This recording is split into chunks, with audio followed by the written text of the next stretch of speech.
Hello everyone, Shri IAS academy में आपका स्वागत है। जैसा कि आप जानते हैं कि श्री आईएएस एकेडमी ने कई सारी सीरीज़ लॉन्च की हैं। उसी दिशा में ये हमारी लेट्स क्रैक प्रीलिम 2.0 सीरीज के अंतर्गत let's crack art and culture 2.0 series है, जिसमें ऑलरेडी हमारा डे 1 आ चुका है। उसमें हमने काफ़ी सारे इंपॉर्टेंट आर्टिकल को कवर किया था।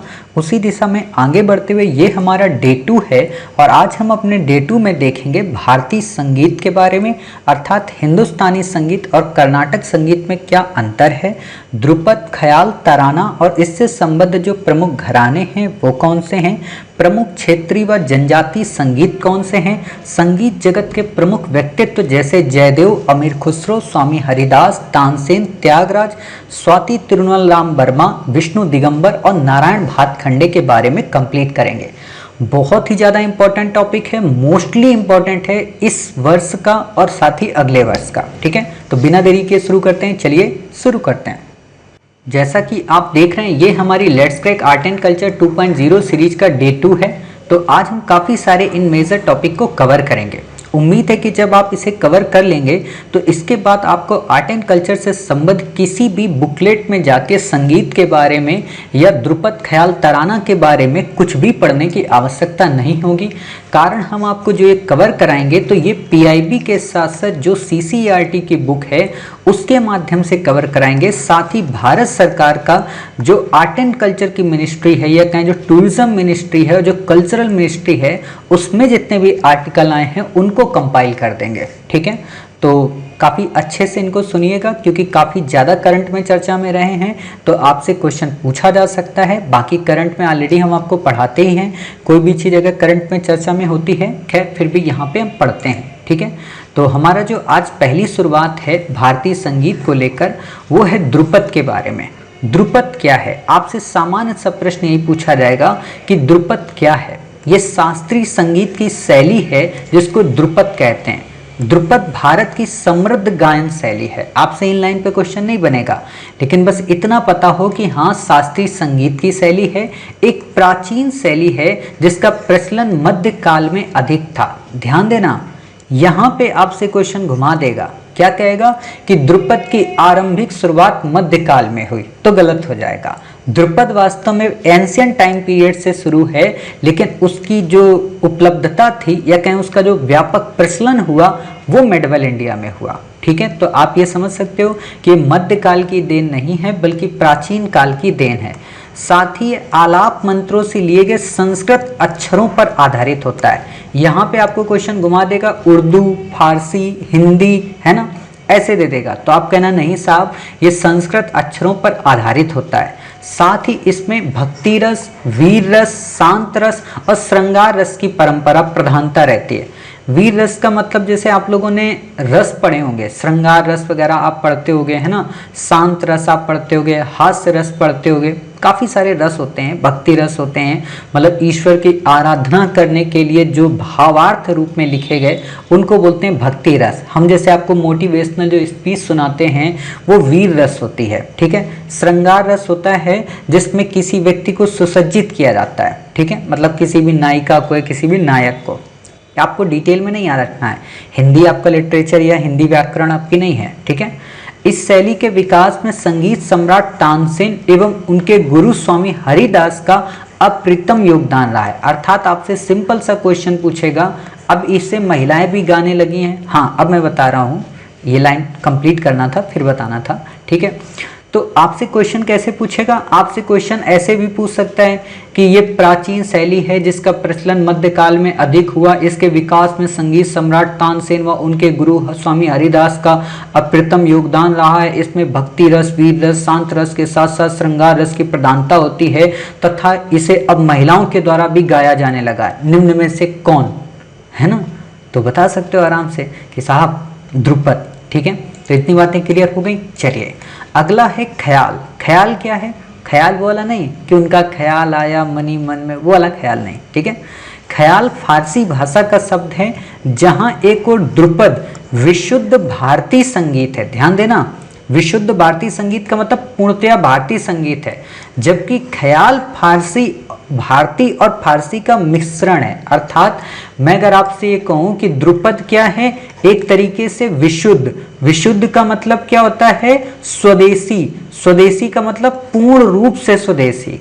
लेकिन जो ख्याल है उसमें भारतीयता के तत्वों के साथ साथ फारसी शैली के तत्वों का भी मिश्रण किया गया है, इसलिए ख्याल हमारी मिक्सअप वाली भाषा हो गई। ठीक है, ख्याल को किसने किया था, बहुमुखी प्रतिभा के धनी अमीर खुसरो ने ख्याल की गायकी का परिशोधन किया। मतलब पहले से ही गाया जा रहा था लेकिन उसमें उन्होंने अमेंडमेंट किया, गाने की उसमें शैली को काफी अच्छे से प्रमोट किया। ठीक है, 18वीं सदी के आसपास ये फिर से परवान चढ़ी।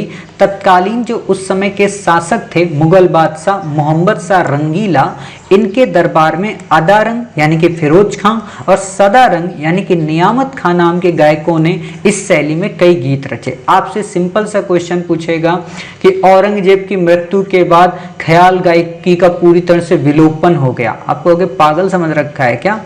मोहम्मद शाह रंगीला की जिंदगी का एक यही तो सबसे बड़ा अच्छा काम था कि उसने अपने यहाँ अदारंग और सदारंग जैसे दो गायकों को रखा था जिन्होंने ख्याल के संदर्भ में चरमोत्कर्ष की स्थिति को पहुंचा दिया। समझ गए, तो ये देखो समझा करो। अगर आपको ये देखो एक बात बताएं, जिस दिन आप ये समझ गए कि किस चीज पे क्वेश्चन बनेगा उस दिन आपका माइंडसेट ब्रॉड होता है। आप पढ़ते रहो कबूतर की तरह, बिल्कुल कक्का की कुकू के को कोई फायदा नहीं। लेकिन अगर किसी भी लाइन को आप ये सोच समझ कर पढ़ते हैं कि हाँ इसका एग्जाम प्रोस्पेक्ट से क्या नजरिया है, देन आपकी जो सोचने की प्रवृत्ति है काफी इंप्रूव होती है। ठीक है, ख्याल गायन में श्रृंगार रस की प्रधानता होती है। वहां पे क्या था, भक्ति था, वीर था, शांत था, मतलब सारे रस थे, लेकिन यहाँ पे श्रृंगार रस की मेलता प्रधानता होती है। अगला है तराना। देखो ख्याल इंपॉर्टेंट है, क्वेश्चन यूपीएससी पूछा गया, ख्याल हो, ठप्पा हो, ठुमरी हो, है ना, ये सारे इंपॉर्टेंट हैं। पिछले कई दिनों से, मतलब पिछले कई दिनों से मैं कह रहा हूँ, पिछले कई वर्षों से चर्चा में है, बट यूपीएससी ने क्वेश्चन नहीं पूछा है। रीजन ये है कि 2017 से लेकर 2021 तक में कई ऐसे लोग हैं जो ठप्पा के लोग मरे, ठुमरी के लोग मरे, ठीक है, कई गायकों के मरे, तो इसलिए क्वेश्चन पूछा जा सकता है। तराना क्या है, इस शैली का भी श्रेय का खोज किसे जाता है, अमीर खुसरो को। तराना में राग, ताल व लय का ही आनंद मिलता है, शब्दों का नहीं, मतलब लय हो, ये सारी चीजें हो तो ये इंपॉर्टेंट होते हैं। ठीक, तो आपको जितना मैंने पढ़ाया उतना आपको याद रखना है। खास तौर पे आपको ध्रुपद को याद रखना है। दूसरा जो आपको याद रखना है वो किसे याद रखना है, ख्याल को। ठीक है, हो सकता है इन दोनों को तुलनात्मक रूप से दे दें कि ध्रुपद विशुद्ध रूप से स्वदेशी है जबकि ख्याल में फारसी का सम्मिश्रण है। ध्रुपद में भक्ति रस, वीर रस, शांत रस की प्रधानता होती है जबकि ख्याल में केवल श्रृंगार रस की प्रधानता होती है ना। ऐसा भी दे सकता है क्वेश्चन। तो हर एक एंगल पे आपको सोचना चाहिए। ठीक है, इससे ज्यादा कोई भी लाइन आएगी नहीं, इससे ज्यादा कुछ भी पढ़ना नहीं, खाम पढ़ोगे, है ना, तो वही है, पढ़ना ही नहीं है। अब जो हमारा मेजर इंपॉर्टेंट टॉपिक है वो है हिंदुस्तानी शास्त्रीय संगीत। देखो भारत में जो संगीत है वो मोटे तौर पे दो भागों में डिवाइडेड है। ठीक है, शास्त्रीय संगीत की अगर हम बात करें तो एक शास्त्रीय संगीत है हिंदुस्तानी, ठीक है, और दूसरा शास्त्रीय संगीत है कर्नाटक। अब यहाँ पे एक बात मैं बता दूं, हिंदुस्तानी इसका वर्ड है, इसका मतलब ये नहीं कि स्वदेशी है, ठीक है, लेकिन कर्नाटक जो ये वर्ड है इसका मतलब है ये स्वदेशी है। इसमें कोई बाहरी इम्पैक्ट नहीं है, मतलब किसी भी भाषा शैली का इसमें इम्पैक्ट नहीं है, लेकिन हिंदुस्तानी संगीत में बाहरी इम्पैक्ट है, इसीलिए हिंदुस्तानी संगीत पूर्णतः स्वदेशी नहीं हो पाता। ठीक है, अभी बाकी हम आपको जब अंतर पढ़ाएंगे तुलनात्मक रूप से तब आप आगे चीज़ों को क्लियर कर पाएंगे। ठीक है, बट यहाँ पे देखते हैं इसका उल्लेख पालकालीन रचना संगीत सुधाकर में किया गया। आपसे सिंपल सा क्वेश्चन पूछा जाएगा कि हिंदुस्तानी इसका उल्लेख संगीत सुधाकर में किया गया, ये ऐसी रचना थी, वो थी, और फिर पूछ लेगा क्या था तो बता देना। ठीक है, हिंदुस्तानी संगीत की शुरुआत तो सल्तनत काल या अमीर खुसरो के समय से हो गई थी, किंतु 18वीं शताब्दी में आकर इसका रूप स्थिर हो गया था। अर्थात हिंदुस्तानी जो शास्त्रीय संगीत है ये प्राचीन काल की देन नहीं है, ये सल्तनत काल की देन है। सल्तनत का मतलब 1991 से लेके आपका 1526 के समथिंग। ठीक है, तो ये बातें याद हो गई। चलिए, अमीर खुसरो इससे भी रिलेटेड है, ये भी आपको पता है। चलिए फिर बात आती है हिंदुस्तानी शास्त्रीय संगीत में ध्रुपद, धमार, ख्याल, तराना, ये सभी गायन शैलियां हैं। आपसे यही क्वेश्चन तो पूछेगा।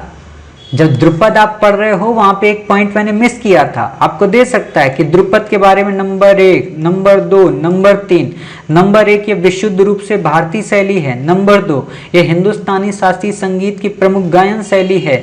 नंबर 3 समझ गए, स्वामी हरिदास और तानसेन इसके प्रमुख हैं। आप कहोगे साहब बिल्कुल सही बातें आप बोल रहे हो, ठीक है। तो ऐसे याद रखना होता है, इतनी बार रिवाइज करो ना कि उसके ग्रैंड मास्टर बन जाओ आप, ठीक। हिंदुस्तानी शैली की क्या विशेषताएं हैं? गायक आलाप का तीव्र अनुसरण करता है जिसे जोर या जोत कहा जाता है। आलाप का मतलब क्या होता है कि तान मारना, है ना। अब मैं आपको गा के तो नहीं बताऊंगा, है ना, कि अल्लाहू अल्लाह, मतलब मैं गा के तो नहीं बोलूंगा ना, है ना, या इलाही, तो वो चीज़ नहीं कर सकता, है ना। तो फिर आपको सर अब गाना गा के दिखाओ हिंदुस्तानी शास्त्रीय शैली संगीत में, है ना। और वैसे भी मैं कोई बहुत बड़ा तानसेन थोड़ी हूँ कि मैं गाना गा के आपको सुना दूँ, ठीक है। तो जोर या जोत कहा जाता है। सुबह और शाम के लिए अलग अलग राग होते हैं। जैसे मैं आप में से अधिकांश बच्चों को बताता हूँ, या जब मैं अपनी सिस्टर से बात करता हूँ, ठीक है, वो कहती है मुझे पढ़ने में मज़ा नहीं आ रहा, मैथ मुझे नहीं समझ में आ रही। मैं कहता हूँ अच्छा। तो मैं उससे कहता हूँ देखो हर एक चीज़ का टाइम होता है। मैथ को सुबह खाली पेट करना चाहिए, ठीक है, और जो भी सरल सब्जेक्ट होते हैं उनको दोपहर में करना चाहिए। जो टफ होते हैं उनको दोपहर की एक नींद लेने के बाद फिर से करना चाहिए। तो मैंने उसको ये यहीं से समझाया था राग से, कि राग जब अलग अलग होते हैं, है ना, तो हमारी पढ़ाई भी अलग अलग सब्जेक्ट में, क्योंकि हमारा जो माइंड है वो अलग अलग टाइम पे अलग अलग समय पे काफ़ी ज़्यादा एक्टिव रहता है, ठीक है। तो ये बातें हो गई। अब बात आती है संगीत में घराना परंपरा। घराना का मतलब ये होता है, जैसे सपोज करो आप आईएएस बन गए, ठीक है, आपके घर से 2 आईएएस और बन गए, तो ये घराना क्या हुआ? आईएएस घराना, ठीक है। मोहल्ले में 2-3 और बन गए, आईएएस घराना। पता चला कि हाँ कहाँ की लड़की है? झारखंड की। पता चला कहाँ की लड़की? पश्चिम बंगाल की। कहाँ की लड़की? उड़ीसा की। कहाँ की लड़की? महाराष्ट्र की। तो महाराष्ट्र घराना। जैसे आपको पता होना चाहिए एक गांव है माधवपट्टी जिला, वहां से अधिकांशतः आईएएस ही बने हैं, तो उसको माधवपट्टी मतलब आईएएस जिला घोषित कर दिया गया। तो वही चीज घराना है, मतलब जहाँ पे संगीत की प्रथम शुरुआत हुई, जहाँ पे संगीत के संदर्भ में रियाज और उसकी बातें शुरू हुई, उसी को हमने घराना कह दिया, ठीक है। ख्याल गायकी के साथ वैसे इसका घराने का संबंध है, मतलब ख्याल गायकी की शुरुआत होती है घराने से ही। जैसे दिल्ली घराना, आपको याद नहीं रखना कौन किससे संबंध है, बस पता हो घराना परंपरा किससे रिलेटेड है, ठीक है। ख्याल गायकी का दिल्ली घराना भारत के सबसे प्राचीन घरानों में से एक है। किराना घराना, ठीक है, किराना आपने अभी सुना होगा, ठीक है, गायकी परंपरा से जुड़ा हुआ किराना जो भी घटना हुई थी ना। पटियाला घराना, ठीक है, ये सारे बस इतना ही याद रखना है आपको। कर्नाटक संगीत अब इम्पोर्टेंट है, ठीक है। कर्नाटक संगीत शास्त्रीय संगीत की दक्षिण भारतीय शैली है। पहली बात तो आपको याद रखना है कि साउथ इंडियन ये शैली है। दूसरी बात ये याद रखना है कि ये संगीत अधिकांशतः भक्ति संगीत के रूप में, ठीक है, होते हैं, और इसके अंतर्गत अधिकतर रचनाएं हिंदू देवी देवताओं को संबोधित होती हैं। हिंदुस्तानी शास्त्रीय संगीत में जरूरी नहीं होता है कि सारी की सारी जो रचनाएं हैं वो किसी देवी देवता को समर्पित हों। कई बार होता है ना, प्रसन्न करने के लिए, उनको खुश करने के लिए। दरबार की बात है तो दरबारी की बात ही होंगी, ठीक है। 14वीं सदी से लेकर 16वीं सदी के दौरान विद्यारण्य, रामामात्य और विट्ठल जैसे विद्वानों ने इस संगीत को और अधिक लोकप्रिय बनाया। यहाँ पे आपको क्वेश्चन दे देगा तानसेन के बारे में, अमीर खुसरो के बारे में, तो आप कहोगे नहीं बाबूजी, वो सब उत्तर भारत के लोग हैं। दक्षिण भारत में विद्यारण्य थे। विद्यारण्य कौन है? हरिहर और बुक्का के, बताइए कौन थे हरिहर और बुक्का के? आपने पढ़ा है ना विजयनगर साम्राज्य के बारे में। रामामात्य है ना, उनके गुरु थे ये। विट्ठल, ठीक है। तो ये सब विद्वानों ने इसको लोकप्रिय बनाया। कहा जाता है कि जो कर्नाटक संगीत है उसमें 18वीं और 19वीं सदी के दौरान एक रेवोल्यूशन चेंजेस देखने को मिला। वो चेंजेस क्या था कि उस समय 3 संत कवि हुए जिनको त्रिमूर्ति या त्रिमणि के नाम से जाना जाता है। कौन कौन है कर्नाटक संगीत के? त्यागराज, मुत्तुस्वामी दीक्षातर, श्यामा शास्त्री। आपको पता होना चाहिए यूपीएससी ने त्यागराज पे क्वेश्चन पूछा था और केवल एक लाइन पे डिफरेंस कराया था कि भगवान विष्णु या कहें भगवान कृष्ण और भगवान राम। समझ गए? तो बस यही चीजें तो समझनी होती हैं। इस बार त्यागराज पे नहीं आएगा, लेकिन हो सकता है स्वामी हरिदास पे क्वेश्चन आ जाए, तानसेन पे पूछ चुका है, ठीक है, मुत्तुस्वामी दीक्षितर पे क्वेश्चन आ सकता है, तो मैं बताऊंगा आपको, ठीक है। इतनी बातें क्लियर हुई, बाकी इनको डिटेल में आगे पढ़ेंगे सब पर्सनैलिटी को, ठीक है। इनमें श्यामा शास्त्री ने कई दुर्लभ रागों जैसे मंजी और चिंतामणि में रचना की। देवी मीनाक्षी की प्रशंसा में लिखी उनकी नवरत्न मालिका काफी ज्यादा लोगों ने पसंद किया। श्यामा शास्त्री की पुस्तक है नवरत्न मालिका। आपसे सिंपल सा क्वेश्चन पूछा जा सकता है कि नवरत्न मालिका पुस्तक का संबंध किससे है? संगीत से। आपको दे देगा ये एक नायक और एक नायिका की प्रेम कथा है, ये एक नुपुर की कहानी है, तो गलत हो जाएगा। या मेघों को संदेश भेजने की एक कहानी है, गलत हो जाएगा, ठीक है। मेघों को संदेश क्या है? मेघदूतम है, ठीक है। और नुपुर की कहानी किसमें? शिल्पाधिकारम में है, ठीक है। तो बाकी बस इससे अलग क्या पढ़ोगे आप, ठीक। मुत्तुस्वामी दीक्षितर ने कई कृतियां भगवान सुब्रमण्यम को समर्पित की थी। आपने पढ़ा होगा ना, मुत्तुस्वामी, चिन्ना स्वामी, वेणुगोपाल अय्यर, है ना। धमाल में लास्ट में पढ़ते हो ना कि वो बोलता नाम बताता था, गोवा पहुंच जाएंगे, मुत्तुस्वामी वेणुगोपाल अय्यर, ठीक है ना। अय्यो मुत्तुस्वामी वेणुगोपाल कृष्ण स्वामी दादापट्टनम अय्यर, ऐसे बोलता है। मतलब मेरे घर वाले जब उनको दुखी होते हैं ना तो मेरे से कहते हैं कॉमेडी करो, तो मुझे दो चीज़ों की कॉमेडी बड़ी अच्छी आती है। एक रन मूवी में वो कौआ बिरयानी वाला, और दूसरा ये मेरे पिताजी भी कहते हैं यार, जब वो थोड़े वैसे बैठे होंगे कहेंगे यार एक काम करो यार, जरा वो वाली कॉमेडी करके बताओ कैसे बोलता है। फिर चाचा जी भी आ जाएंगे, माते भी बैठी होंगी, भाई भी, सब, और खूब हंसेंगे। फिर बोलेंगे एक बार और, जैसे मैं वो कॉमेडियन शो वाला हूँ ना इंसान, तो ऐसे ही करते रहते हैं। खैर सब अपनी अपनी है, बस यही है कि हम लोग सब लोग खुश ज़्यादा रहते हैं, दुखी नहीं रहते हैं। संत त्यागराज अपनी पंचरत्न कृति के कारण बहुत प्रसिद्ध हुए। वही त्यागराज हैं, उनकी अधिकतर रचनाएं तेलुगु में हैं। ये इंपॉर्टेंट तथ्य आपको याद रखना है, उनकी अधिकतर रचनाएं तेलुगु में हैं और भगवान राम की प्रशंसा में उन्होंने बातें लिखी हैं। देखो जब ये क्वेश्चन पूछा गया था यूपीएससी में, ठीक है, तब ही मैं ये लिख चुका था। तब से आपको मैं बता चुका हूं कि मैं 2015 से लगभग किसी न किसी स्टूडेंट को, अभ्यर्थी को पढ़ा रहा हूं, और ये मेरा जो आर्ट एंड कल्चर का नोट्स है ये 2017 से अपडेट हो रहा है बार बार, लेकिन ये सारी चीज़ें पहले की हैं, ठीक है। तो इसलिए मैं कहता हूं कि मैंने अगर आपको कोई नोट्स दिया तो बहुत सोच समझ कर है, करंट अफेयर्स को अपडेट कीजिए, उससे तैयारी कीजिए, ठीक है। जिस तरह मुगल वंश के अधिकांश बादशाहों ने संगीत को प्रश्रय मतलब सहारा देकर उसकी उन्नति का मार्ग प्रशस्त किया, उसी तरह दक्षिण के राजाओं ने भी संगीत के अपने दरबार में जगह दी और मान सम्मान दिया, ठीक है। जिसमें त्रावणकोर के राजा स्वाति तिरुनमल राम वर्मा का नाम प्रसिद्ध है। ये इंपॉर्टेंट है, आपको दे सकता है कि स्वाति तिरुनल राम वर्मा ने कर्नाटक संगीत को संरक्षण प्रदान किया, तो आप कहोगे बिल्कुल सही, ठीक है। कर्नाटक शैली में कई कृतियों, वर्णम, पद्मों और जवालियों की रचना की गई। आपसे सिंपल सा क्वेश्चन पूछेगा कि निम्न में से किस संगीत शैली में कृतियों, वर्णम, पद्मों और जवालियों का उपयोग किया जाता है? हिंदुस्तानी संगीत, कर्नाटक संगीत, इनमें से कोई नहीं, उपयुक्त दोनों, ठीक है। तो आप बताओगे साहब कर्नाटक शैली, ठीक है। दूसरी खास बात क्या है, कुछ डिफरेंस अब देख लीजिए। कर्नाटक शैली में तिल्लाना हिंदुस्तानी संगीत शैली में तराना के समान है। मतलब मजा आ रहा होगा ना गीतों में, कुछ बच्चे तो गा भी रहे होंगे। कर्नाटक शैली में तिल्लाना वर्ड आता है और हिंदुस्तानी संगीत में तराना आता है। इसमें भक्ति गीत गाए जाते हैं, किसमें? कर्नाटक में। लेकिन हिंदुस्तानी में जरूरी नहीं है कि भक्ति ही गाए जाए। पुरंदरदास को कर्नाटक संगीत का पितामह और नारदावतारी भी कहा जाता है। मतलब नारद को कहते हैं ना संगीत के बारे में, नारायण नारायण, है ना। तो वही चीज है कि पुरंदरदास को कर्नाटक संगीत का पितामह कहते हैं। कर्नाटक संगीत की अधिकतर रचनाओं में प्रमुखता 3 अंग होते हैं, पल्लवी, अनुपल्लवी और चरण।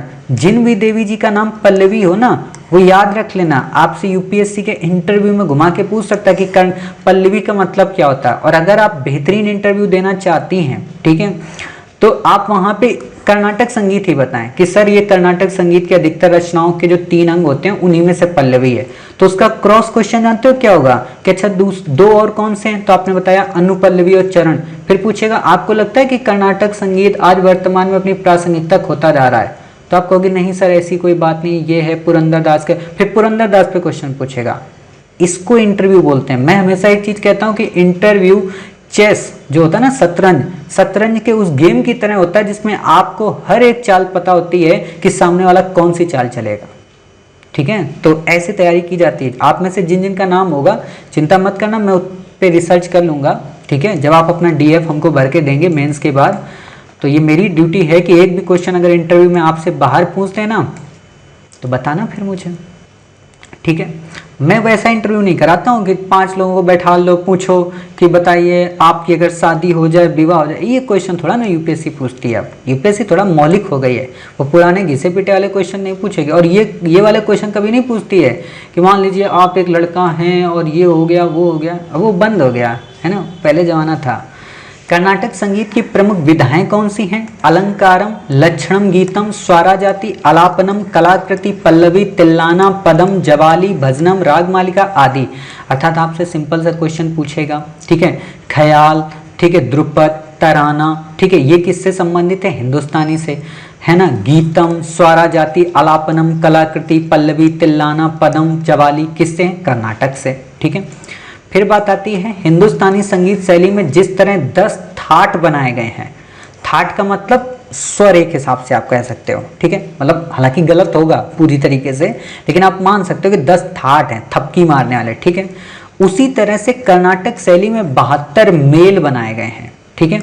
उत्तर भारतीय संगीत में ताल वाद्यों जैसे तबला, पखावज, पखावज का मतलब पैर में जो घुंघरू बांधे जाते हैं ना, एज अ घुंघरू आप मान सकते हो, आदि का मुख्य इस्तेमाल गायक को संगत देने के लिए होता है। वैसे ही गायन व नृत्य में संगत हेतु कर्नाटक में ताल वाद्यों जैसे मृदगम, घटकम आदि का प्रयोग होता है। अर्थात जो हिंदुस्तानी संगीत शैली है, शास्त्रीय संगीत है, उसमें जिन हम वाद्य यंत्रों का उपयोग करते हैं वो तबला होता है और पखावज होता है, ठीक है।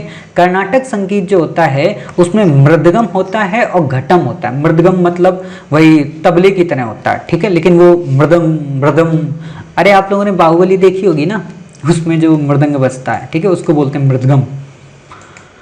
फिर बात आती है कर्नाटक संगीत में वीणा वादन की अपनी एक विशेष प्रतिष्ठा है। अर्थात इसमें वीणा का उपयोग किया जाता है। देखो वीणा अलग चीज होती है, आप लोग कुछ बच्चे नॉर्मल देखते हैं सितार वगैरह, उसी को वीणा समझ लेते हैं। वीणा अलग है। माँ सरस्वती के बारे में आपने देखा होगा, तो वो जो हाथ पे अपने लिए हुए हैं वो वीणा है, ठीक है। खास बात क्या है कि MS सुब्बुलक्ष्मी कर्नाटक शैली की जो यहाँ पे क्या लिखा लब्ध, अच्छा, कर्नाटक शैली की लब्ध प्रतिष्ठित गायिका हैं। वहीं L सुब्रमण्यम वायलिन तथा गिरधर उडुप्पा घटम के प्रसिद्ध वादक हैं। आपसे ये क्वेश्चन नहीं पूछेगा, लेकिन इंपॉर्टेंट तब होता है जब इनमें से किसी का देहांत होता है, तो फिर कर्नाटक संगीत इंपॉर्टेंट हो जाता है, ठीक है। तो आप कर्नाटक संगीत के बारे में बेसिक चीजें जान गए। उम्मीद है आपके काफी सारे क्वेश्चन क्लियर हो गए होंगे, कॉन्सेप्ट भी क्लियर हो गए होंगे। बट अभी तक हमने पढ़ा डिफरेंस को लेकर। अब इनमें से कुछ खास बातें जो इक्वल शो करती हैं, क्या है कि दोनों पद्धतियों में शुद्ध तथा विकृत कुल 12 स्वर लगते हैं। 7 स्वर होते हैं ना, सा रे गा मा पा दा नी सा पा, ठीक है। दोनों ने संगीत में तालों के महत्व को स्वीकार किया, मतलब ताल होनी चाहिए, है ना। बिना सुर और बिना ताल के तो गीत ही नहीं बनता है। दोनों के गायन में आलाप तथा तान का प्रयोग होता है। तान का मतलब लंबी तान देना, है ना, जैसे वो मीरा ऐसे होता है ना, तो वैसा ही। मतलब कायदे से संगीत पढ़ाने में संगीतज्ञ होना चाहिए, है ना। थोड़ा बहुत मुझे भी सीखना चाहिए हिंदुस्तानी और कर्नाटक संगीत। खैर देखते हैं अब डिफरेंस क्या है। समानताएं तो हमने देख ली। डिफरेंस ये है कि हिंदुस्तानी संगीत में 10 थाटों से रागों की उत्पत्ति मानी जाती है, जबकि कर्नाटक संगीत में 72, यानी कि कर्नाटक ज़्यादा है और हिंदुस्तानी कम है। ऐसे याद रखो, संख्या नहीं याद रख सकते हो, तो बस इतना याद रखना, दक्षिण भारत वाले ज़्यादा पारंगत हैं, ठीक है। दूसरी खास बात है हिंदुस्तानी संगीत में हिंदी, उर्दू, पंजाबी, ब्रज, मराठी आदि भाषाओं का प्रयोग होता है, यानी कि यहाँ पे भाषाई मेल है, मिश्रण है। जबकि कर्नाटक संगीत में केवल कन्नड़, तेलुगु, तमिल और मलयालम का प्रयोग होता है, ठीक है। तमिल, तेलुगु, कन्नड़, मलयालम, ठीक है। अभी मैंने पूछा था संत त्यागराज किससे संबंधित थे? तेलुगु से, ठीक है। हिंदुस्तानी संगीत में असंख्य तालों का उपयोग होता है, जबकि कर्नाटक संगीत में संख्या सीमित है, 35 है, ठीक है। हिंदुस्तानी संगीत पर अरेबियन, ईरानी, तुरानी, अफगानी इम्पैक्ट देखा जाता है, जबकि कर्नाटक संगीत मूलतः स्वदेशी है, क्योंकि इसका जो क्षेत्र था वो मुस्लिम आक्रमणकारियों से बचा रहा था, ठीक है। तो आपको अच्छे से पता है कि मुसलमानों में बहुत लेट ही, जब मलिक काफूर के नेतृत्व में कर्नाटक में हमला हुआ था तब हुआ था, लेकिन पूरी तरह से विंध्य को क्रॉस नहीं कर पाए थे। MBT गया तो था, लेकिन कर ही नहीं पाया। मोहम्मद बिन तुगलक मतलब MBT, है ना। दूसरा है यहाँ पे कुछ इंपॉर्टेंट तथ्य कि हैदराबाद कर्नाटक के कुछ क्षेत्रों में हिंदुस्तानी संगीत का प्रभाव देखा जा सकता है। आपको यहाँ पे लाइन जानते हो क्या बनाएगा, मैंने इसलिए नहीं लिखा है कि आपको पढ़ाने के लिए, बल्कि इसलिए आपसे क्वेश्चन पूछा जा सकता है कि विंध्य के दक्षिण में, ठीक है, विंध्य पर्वतमाला यहाँ पे पड़ती है ना, विंध्य के दक्षिण में हिंदुस्तानी संगीत के प्रभाव का अभाव देखा जाता है। तो गलत हो जाएगा कि कर्नाटक संगीत के साथ साथ हिंदुस्तानी संगीत भी कुछ क्षेत्रों में विंध्य के दक्षिण में देखने को मिलता है। ठीक है, कमेंट बॉक्स में बताना कि हैदराबाद किस नदी के किनारे है। इंपॉर्टेंट है क्योंकि अभी योगी आदित्यनाथ जी गए थे, नाम वाम बदलने की बात कर रहे थे। ठीक है, बाकी हम आपको करंट में तो पढ़ाएंगे। ठीक है, ठुमरी क्या है, इसमें रस, रंग और भाव की प्रधानता होती है, अर्थात राग की शुद्धता की तुलना में भाव सौंदर्य को ज्यादा महत्व दिया जाता है। ठीक है, इतनी बातें आपको ठुमरी में याद रखनी है। ठप्पा भारत की प्रमुख पारंपरिक संगीत शैलियों में से एक है। डिटेल में अभी नहीं पढ़ाएंगे, आगे जब हम आपको फिर से पढ़ाएंगे ना, वहां पे हम ठुमरी ठप्पा को एक बार फिर से पढ़ाएंगे। ठीक है, अभी बस बेसिक शॉर्ट में इतनी बातें जान लो। अब कुछ जो क्षेत्रीय और जनजातीय संगीत हैं वो देख लेते हैं कौन कौन से हैं। जैसे आपसे सिंपल सा क्वेश्चन आएगा कि पखिंडा लोकगीति का संबंध है राजस्थान से, पंडवानी लोकगीत का संबंध है छत्तीसगढ़ से। जो जिस राज्य का हो वो अपने राज्य का जरूर याद रखना, और दूसरे वालों का इसलिए याद रखना क्योंकि एग्जाम पास करना है। ठीक है, लमन किसका है, हिमाचल प्रदेश का। पोवाड़ा किसका है, महाराष्ट्र का। बुर्रा कथा किसका है, आंध्र प्रदेश और तेलंगाना का।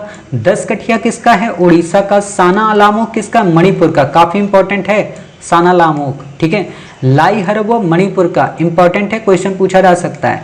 साई कुनी जई मिजोरम का। ठीक है, तो ये आपको याद रखने। चाय हिया मिजोरम का। घसियारी लोकगीत गढ़वाल उत्तराखंड का। ठीक है, उत्तराखंड का चुनाव होने वाला है इसलिए चर्चा में है, आपसे क्वेश्चन पूछा जा सकता है। ठीक है, अब देख लेते हैं संगीत जगत के जो प्रमुख व्यक्तित्व हैं वो कौन कौन से हैं। कई बार इंडिपेंडेंट रूप से व्यक्तित्व पे क्वेश्चन आता है। यूपीएससी आजकल व्यक्तित्व पे ज्यादा फोकस कर रही है, कभी तानसेन पे पूछती है तो कभी त्यागराज पे पूछती है। ठीक है, तो इसलिए आपको व्यक्तित्व याद होने चाहिए। जयदेव के बारे में, जयदेव का आपने नाम सुना होगा, इन्होंने गीत गोविंद की रचना की थी। अब ध्यान देना, जो गीत गोविंद रचना है ना वो किसमें है, पदों में रचित है। ठीक है, मेवाड़ के राजा राणा कुंभा ने गीत गोविंद पर अपनी टीका रसिक प्रिया लिखी थी। ठीक है, राणा कुंभा के बारे में काफी फेमस हैं, चर्चा में रहे हैं। ठीक है, अमीर खुसरो के बारे में, गीत गोविंद के बारे में इतना ही बस जानना है। ठीक है, बाकी और कुछ नहीं। बाकी मैं आपको जब एंशिएंट पढ़ाऊंगा और मेडवल पढ़ाऊंगा तब भी तो पढ़ाऊंगा ना। देखो आर्ट एंड कल्चर अभी मैं आपको पढ़ा रहा हूँ as a art and culture का जो क्रीम एरिया है। जब मैं ancient India and medieval India पढ़ाऊंगा देन फिर से मैं आपको रिवाइज कराऊंगा। ठीक है, तो क्या है, भारतीय इतिहास के मध्यकालीन युग के प्रसिद्ध सूफी संत हैं अमीर खुसरो। कवि भी थे, संगीतज्ञ भी हुए, काफी इंपॉर्टेंट पर्सनालिटी हैं। दूसरी खास बात क्या है कि खुसरो अपने समय के 6 सुल्तानों खिलजी व तुगलक वंश के बादशाहों के राजकवि भी रहे हैं।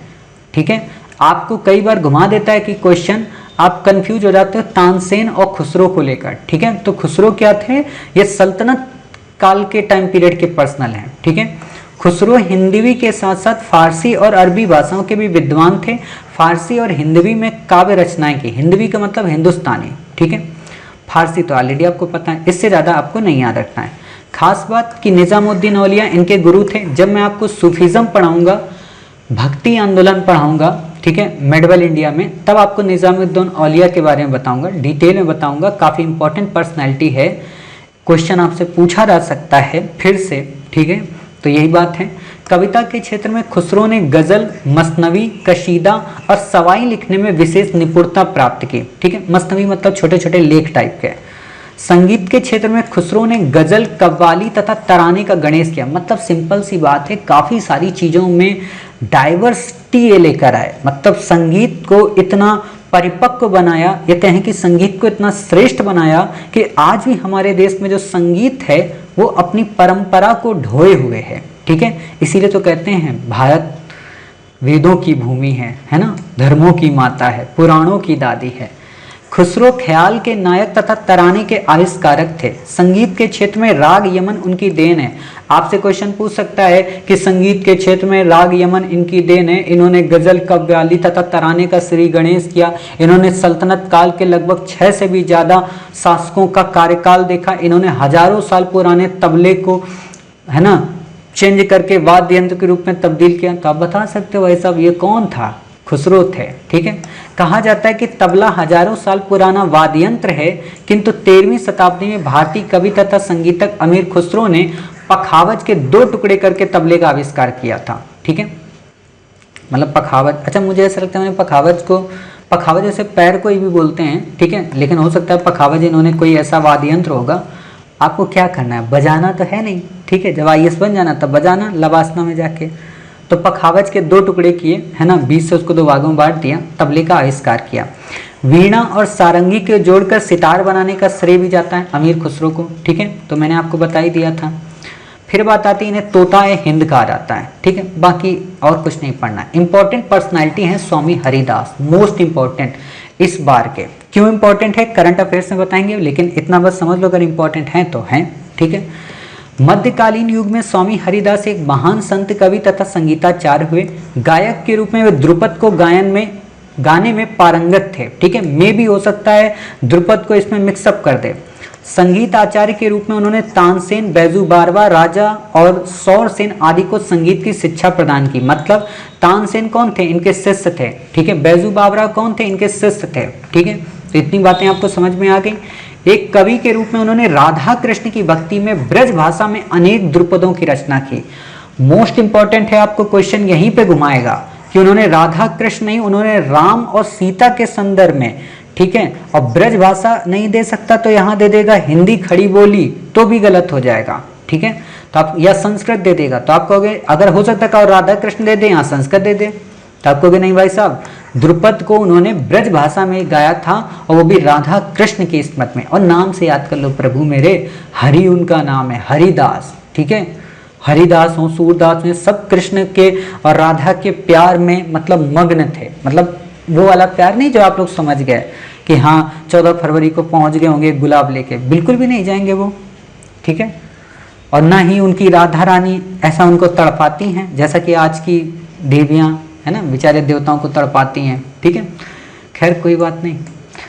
चलिए अगला आता है, जिन्हें उन्होंने रागों में निबद्ध किया। निबद्ध का मतलब एक तरीके से गुंथित किया, है ना, और आपको पता होना चाहिए ये वर्ड बड़ा लोकप्रिय है, निबद्ध को लिख लीजिएगा। तथा एक आध्यात्मिक पुरुष के रूप में वैष्णव मत की परंपरा को जारी रखा व आगे बढ़ाया। वैष्णव का मतलब होता है विष्णु के उपासक, शैव का मतलब होता है शिव के उपासक। ठीक है, और विष्णु से ओरिजिन ही है कृष्ण का। उन्होंने रासलीला का प्रचलन कर नृत्य की एक नवीन विधा का आरंभ किया। रासलीला का मतलब क्या होता है, जैसे आजकल के लोगों की पावरी। ठीक है ना, पावरी का मतलब लड़के को बुलाएंगे, लड़कियों को बुलाएंगे, रात भर नाचेंगे। लेकिन आजकल क्या होती है, फुहड़ता होती है। बट उस समय परम पिता परमेश्वर फुहड़ता नहीं करते थे। ठीक है ना, इतनी बातें समझ गए। चलिए फिर बात आती है, स्वामी हरिदास जो थे वो निम्बकार समुदाय से संबद्ध थे। आपसे सिंपल सा क्वेश्चन पूछेगा कि निम्बार्क समुदाय का संबंध किससे था, स्वामी हरिदास से। ये कृष्ण भक्ति के एक विशेष संप्रदाय हरिदासी संप्रदाय अथवा सखी संप्रदाय के भी संस्थापक थे। तो आप बता सकते हो, अगर इन सिंपल सा क्वेश्चन पूछ दे कि सखी संप्रदाय का संस्थापक कौन थे, तो आप बता देना। ठीक है भाई साहब, मतलब भाई साहब क्या, देवियां भी तो सुननी होंगी। मतलब वो लोग नाराज हो जाते होंगे, सर आप भाई साहब का नाम ले लिए, और जब देवियों का नाम लेते होंगे तो देवता भी नाराज हो जाते होंगे। ठीक है, चलो अगला है तानसेन। तानसेन के बारे में यूपीएससी ने क्वेश्चन पूछ लिया है। अब क्या ज्यादा क्वेश्चन पूछेगी, मे भी 2022 और 23 में जो बच्चे देंगे उनके लिए इंपॉर्टेंट हो सकता है। ठीक है, हिंदुस्तानी संगीत में तानसेन का योगदान इतना अधिक है कि उन्हें संगीत का सम्राट कहते हैं। तोताए हिंद किसे कहते हैं, खुसरो को। संगीत का सम्राट किसे कहते हैं, तानसेन को।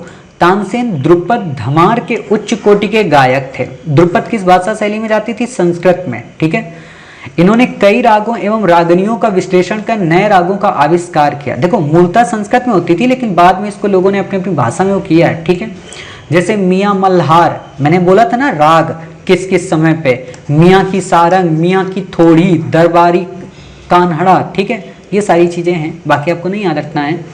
इन्होंने वाद्य संगीत में रबाब तथा सुरबहाब वाद्य यंत्रों का निर्माण किया। आपसे यूपीएससी के प्रीलिम में क्वेश्चन पूछा जा सकता है कि मध्यकाल के दौरान प्रचलित रबाब और सुरबहार क्या थी।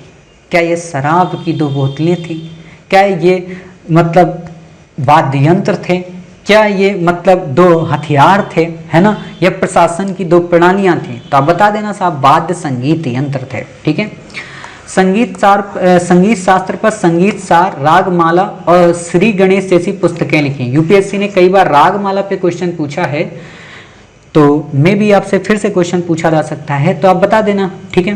तो इतनी बातें क्लियर हो गई। चलिए अब बात आती है त्यागराज की। त्यागराज के बारे में ऑलरेडी क्वेश्चन पूछा जा चुका है, बट फिर भी पूछा जा सकता है कि त्यागराज कर्नाटक संगीत के पुरोधा व्यक्तित्व हैं, मतलब थे, ठीक है। तिरुवरुवर संगीत और नृत्य कला का प्रसिद्ध केंद्र था।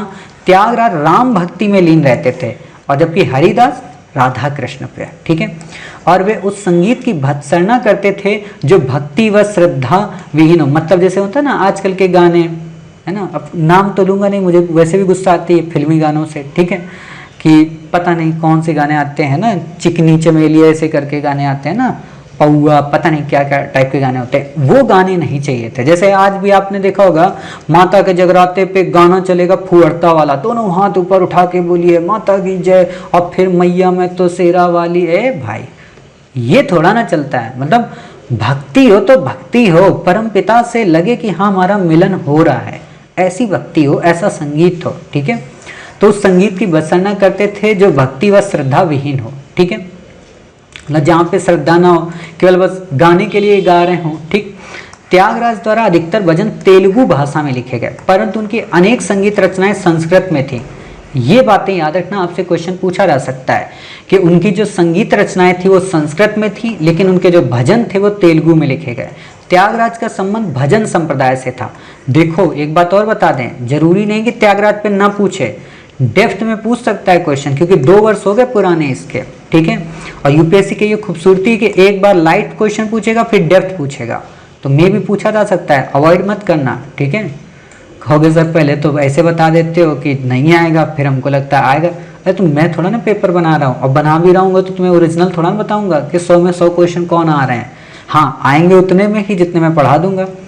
संगीत के क्षेत्र में त्यागराज ने जिन रागों का आविष्कार किया उनमें खराप्री और हरिकाम भोजी विशेष रूप से उल्लेखनीय है। ये नहीं पूछेगा, थोड़ा डेप्थ हो गया है ना, ज़्यादा डेप्थ हो गया। अब बात आती महाराज स्वाति तिरुनल राम वर्मा, ठीक है, कहाँ के थे? त्रावणकोर के, ठीक है। त्रावणकोर मतलब आज का केरला।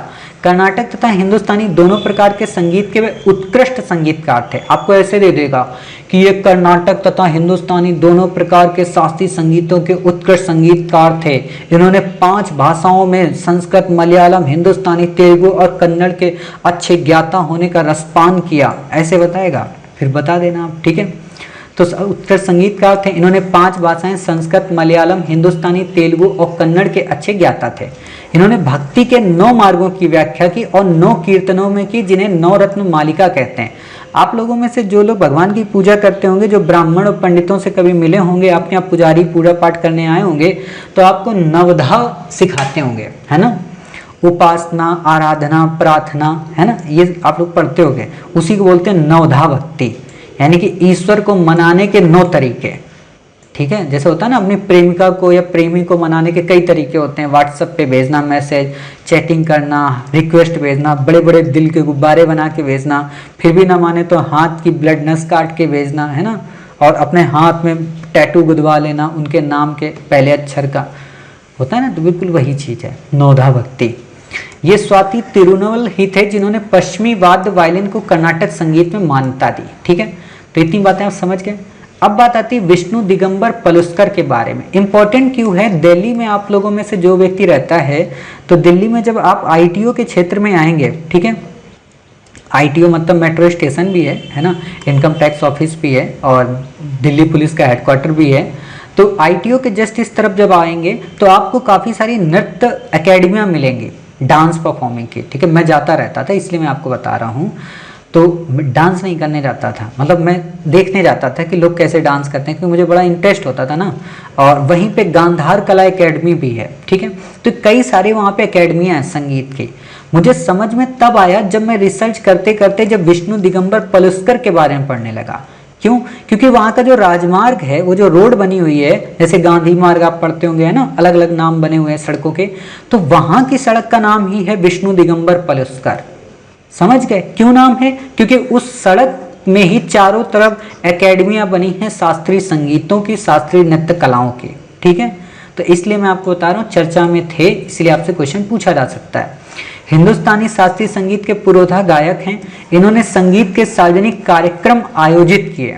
ठीक है, इतनी बातें क्लियर हो गए। हिंदुस्तानी शास्त्रीय संगीत के हैं, कर्नाटक के नहीं है, ये याद रखना। ठीक है, फिर बात आती है अगले हमारी पर्सनैलिटी कौन है, पंडित विष्णु नारायण भातखंडे। काफी इंपॉर्टेंट है, इस पे भी आपसे यही क्वेश्चन पूछेगा, क्या हिंदुस्तानी के थे, तो साहब हाँ, और इन्होंने भारतीय संगीत के स्तरीकरण के कार्य में अग्रगण्य लोगों में शामिल हैं। ठीक है, मतलब भारतीय जो हिंदुस्तानी संगीत है उसको प्रमोट करने में अपनी प्रमुख भूमिका निभाई थी।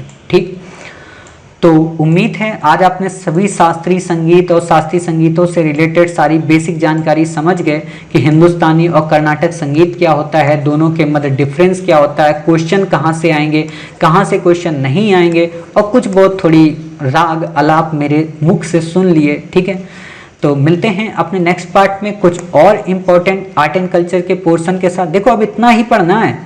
अब अगर आप लोग कोई भी बुक का मैं नाम नहीं ले सकता हूँ क्योंकि कॉपीराइट का इशू आ जाएगा। ठीक है, लेकिन मैं बस इतना ही कहना चाहूँगा, जितनी आप जानते हो उससे 10 गुना भी ज़्यादा बुक को मैं इसमें कवर कर दे रहा हूँ। ठीक है, फिर भी अगर आपको पढ़ना है तो पढ़ो, आपकी मर्जी। ठीक है, जय हिंद, जय भारत, वंदे मातरम। मिलते हैं नेक्स्ट पार्ट में। भारत माता की जय।